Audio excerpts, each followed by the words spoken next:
Okay, we are joining you from our first Chiro Talks with Dr. Kennedy and Dr. Emily.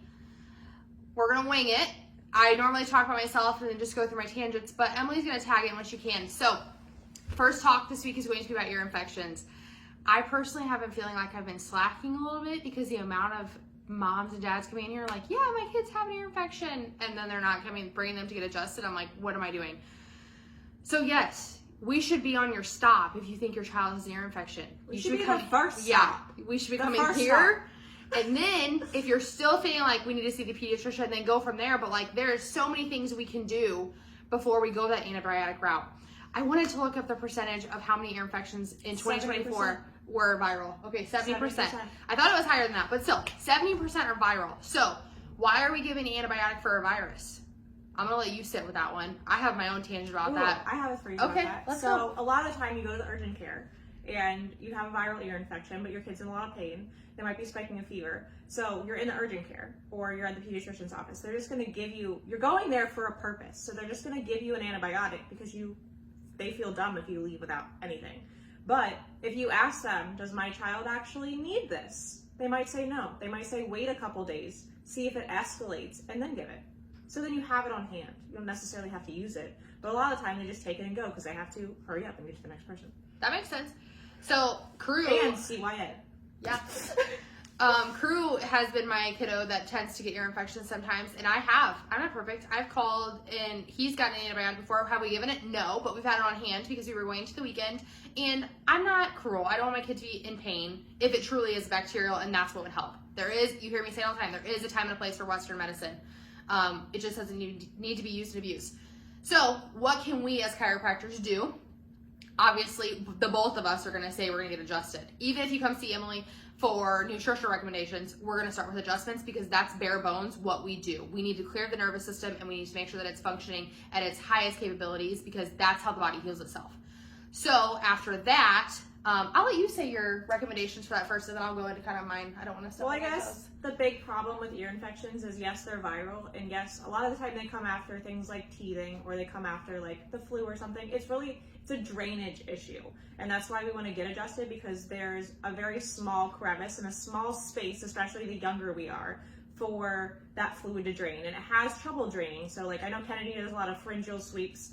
I really love to check like the temporal bones, which is like the bone right behind the ear, to make sure that's draining down there. C1, C2, right at the top of the bones, all of that just needs to be draining better. And when we're little, our ears aren't level. They're more horizontal like this versus pointed down as adults. So as adults, we have that gravity to help us to drain everything, and the kids don't have that. So even that little thing that might be off, that's what's gonna make all the fluid kind of sit there, and that's not as good.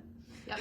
So for my people, we're dumbing that down a little bit. So we adjust the ears, we adjust the neck at the top, we do the sinus release, and we do that tonsil sweep. We're doing all of that, and you hear me say all the time, to promote drainage. You might see your kid get the runny nose, you might see your kid get the coughy phlegm. All those are signs that we want to see because we're draining that fluid off of there.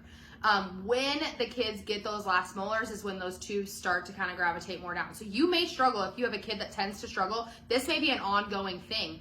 Hence why we encourage regular adjustments, because this isn't a one and done thing. Your kid might just struggle. Crew is my kid that did that. Baker is my kid that doesn't.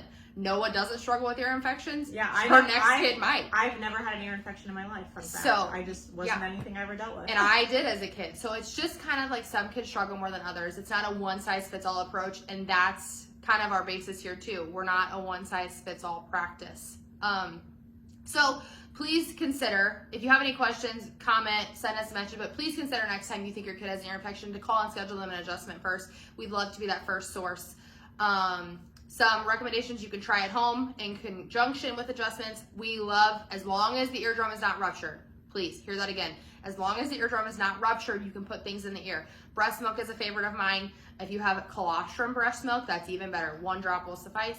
I like colloidal silver. I know Dr. Emily doesn't always drive with that. I don't hate it when it's an actual and acute infection, but every day I'm like, why? Yes, that is a lot every day. But when we have an issue, that's great. Otherwise, garlic mullein oil is a great source as well. And we carry Rocasa's earache oil, which has the garlic mullein in it if you need something. But unless you have anything else, I The think that laser. Oh yes. The laser Sorry. has an attachment on the end of it that's nice and pointy, and we can actually, it won't go far in there, but just enough to actually really target towards the ear canal. So even if it is bacterial and you want extra support with that, I'm happy we can just sit and we can laser for a couple minutes, 10 minutes, whatever we'll sit still for. Yes. That's what I'm all about. Yeah, last time Crew had an yes. infection, we did use the laser. I totally forgot about that. And it's really been kicking it up. Like Yes. the bronchitis, the ear infections, it really just kicks it down the road. Yes. Especially when we're miserable. No one likes to be miserable. Yes. Okay, well, we haven't decided the topic of the next talk, so if there's anything you specifically want to hear about next week, comment. Otherwise, we'll kind of decide the day before like we did this time. In other news, you've been waiting for it. I said I was going to make the announcement this week. We hired a massage therapist. Read your emails. That's all I'm going to say. Have a good day. Bye.